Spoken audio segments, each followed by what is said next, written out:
ini saya cakap terus terang lah.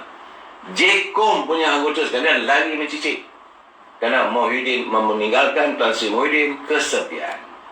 Saya kesian. Sebab itu kita bertanya, mana JKOM yang seharusnya mempertahankan Perdana Menteri? Terus selalu kacau orang. Terus ganggu orang punya live. Tak perlu memintas ini unjuk rasa orang dalam penulisan dalam Facebook. Patutnya mereka mewujudkan dia punya live sendiri, wujudkan website sendiri. Terus dalam kempen lah. Ini tidak. Anda tinggalkan Tan Sri Muhyiddin kesepian. Saya sebagai seorang insan, saya bersimpati juga lah. Itulah keadaannya sekarang ni. Jadi sebab saya tanya, mana JKOM? Dan juga mana dia 70 orang menteri, timbalan menteri, malahan pimpinan-pimpinan dalam GSC. Tak ada pun sekarang ni dilihat mempertahankan Tan Sri Muhyiddin. Lebih mengecewakan abang-abang lebay yang sekarang berada dalam kabinet Tan Sri Muhyiddin juga sepi. Tak adalah yang nak bersuara kecuali adalah abang lebay yang jadi tu. Tapi dia cara pula lain. Dia pendekatan dia menempelak kaki tangan kerajaan. Akhirnya dia diserang. Kalau dia kata malangnya templakan abang lebay terhadap kaki tangan kerajaan dibalas dengan pelbagai serangan. Seduduk abang lebay. Tapi tak tahulah. Dalam keadaan orang serang menyerang itu, saya nampak ada satu tutup.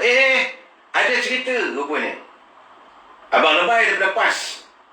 Nama saya tak dapat sebut. Sebab tak ada pengesahan yang jelas. Katanya telah bernikah dengan seorang anggota Puteri UMNO. Jadi, kita menanti, saya menunggu. Saya menunggu kalau ada, kalau benar dia. Nampak-nampaknya abang lebay berjanggut-janggut ni pun masih lagi berpoligami. Tapi mereka memanglah, abang lebay ni suka berpoligami. Jadi, jangan bercakaplah soal moral dan sebagainya. Tiba-tiba aja timbul cerita abang lebay kahwin dengan Puteri UMNO dari Kuala Nerus. Jadi saya sebenarnya menganggap ini biarlah sekadar gosip. Saya berdoa biarlah gosip lah, mungkin orang marah dan sebagainya, orang buat gosip. Tapi masalahnya di Malaysia ni, kalau ada gosip tu selalu benar. Ini yang masalahnya. Jadi, tapi kalau betul-betul tu, eloklah juga.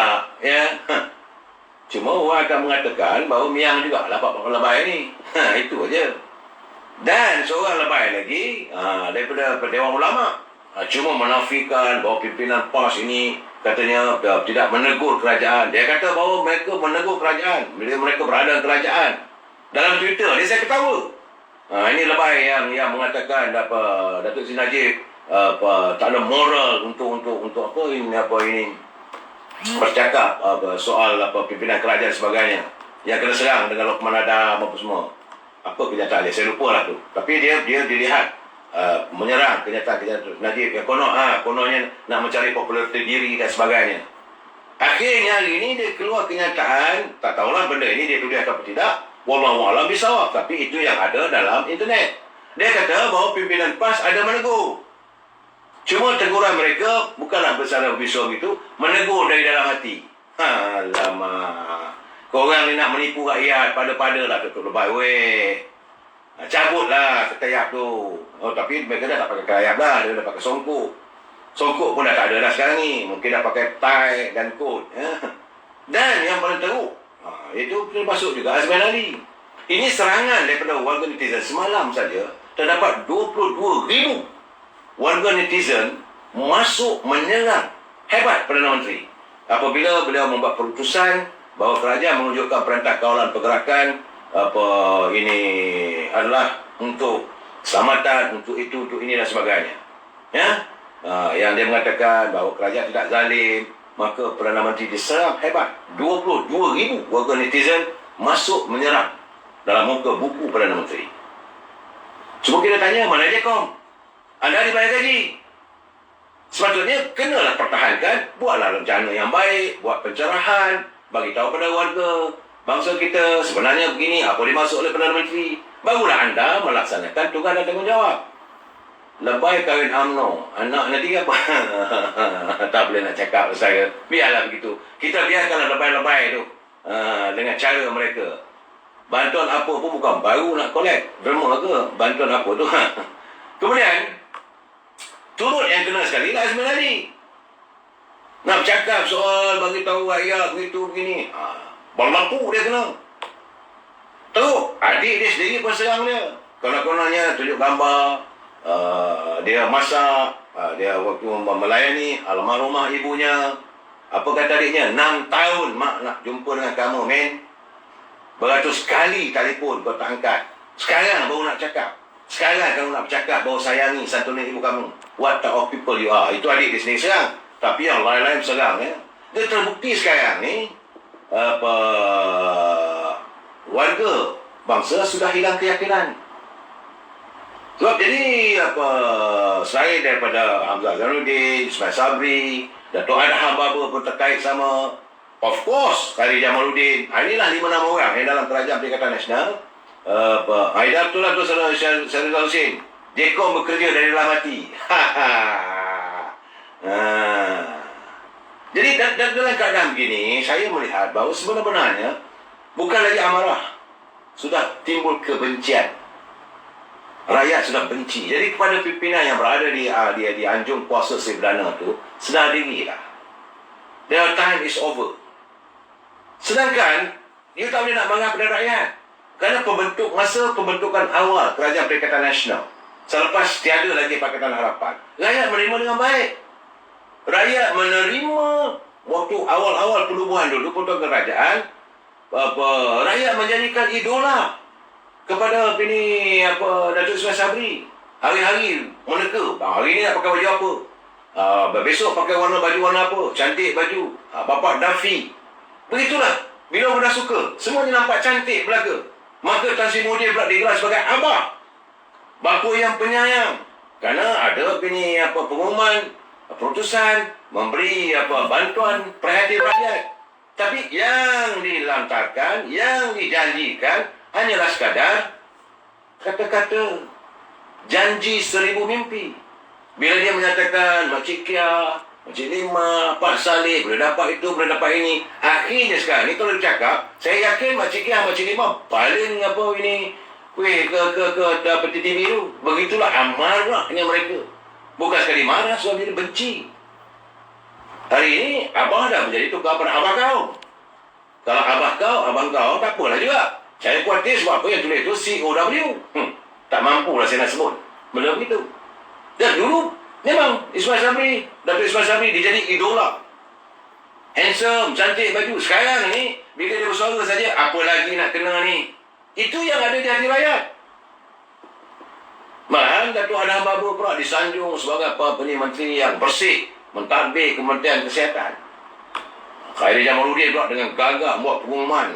Dia punya terminologi macam-macam lah. Semua orang terpaku dan merasa hebatnya. Tapi hari ini tak berlaku. Artinya mereka tidak sayang, mereka tidak menyantuni.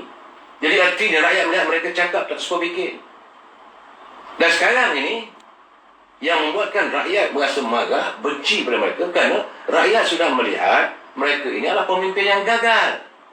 Malahan, rakyat juga melihat mereka ini bagaikan seorang penjara yang melakukan rampokan di siang hari terhadap wang dari tabung milik rakyat. Apabila wang daripada kumpulan wang Sembilan Pekerja tidak boleh ditangani secara tuntas. Jadi rakyat merasakan wang-wang simpanan mereka yang mereka carum dalam kumpulan wang Sembilan Pekerja ini telah dirampok. Sebab itu tak pernah bagi. Kalau wang itu ada tersimpan, pelaburannya okey, perancangannya okey, tentu boleh keluarkan. Sebab yang diminta pengeluaran itu bukan banyak, 10% daripada jumlah simpanan. Malahan CEO pula dah cabut lagi lah pun. Dah tak ada lah. Datang pula CEO baru dengan harapan bahawa akan ada pengumuman-pengumuman yang baik. Tak juga berlaku begitu. Abang lembut dah tu. Lembut, amal naya tu. Kalau lembut, naya. Lembut, bolehlah jumpa dengan Sajat. No MN, no PN, Saudara Muhammad Idrus. Terpulang. Saya memberi pencerahan, memberi peringatan apa yang berlaku. Kenapa rakyat marah? Kenapa rakyat benci sekarang ni? Hari ini, kalau buka TV perutusan, masuk kena serang. Sebab orang dah tak boleh terima. Di seluruh negara. Di desa-desa. Di Johor, di Kelantan, di Kedah, di Perak. Rakyat sudah meletakkan, malahan macam saya kata semalam, di dinding-dinding ada kosong. Tu dia spray dengan perkataan kerajaan gagal. Ini yang berlaku. Tapi mereka seolah tidak sedar. Kerana rakyat melihat mereka ni adalah si gelucu. Sebab tindakan mereka, rakyat akhirnya merasakan mereka ni gelucu. Mau menjual aset-aset negara serta menambah hutang negara. Ini yang buatkan rakyat marah. Tak ada duit, jual. Tak ada duit, pinjam. Gelucu. Mereka seolah kerana itu, saya katakan, ayat saya gunakan, mereka adalah penjara ekonomi negara. Mereka melakukan penjaraan. Tabung-tabung apa yang ada tu, kalau boleh dikopak. Atau bahasa kasar lah. Saudara Syahril, panah ya bang? Bukan panah geram. Lebay ke bebal. Saya sekarang ni, mereka tu yang berada dalam pimpinan, saya panggil dia lebay je. Itu keadaan saya.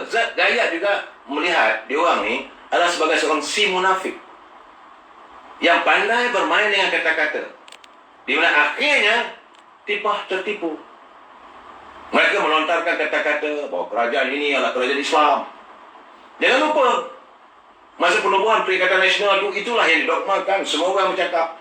Dan kita pun terpaku, kita pun terpengaruh, kita pun merasa yakin bahawa inilah kerajaan melalui Islam. Kerana waktu itu kita baru mewujudkan Muafakat Nasional. Semangat untuk penyatuan bangsa begitu gugup, begitu gigih. Tapi panas tak sampai ke petang. Bukan kerana hujan di tengah hari, ribut peti melanda sebab kehidupan rakyat teruk.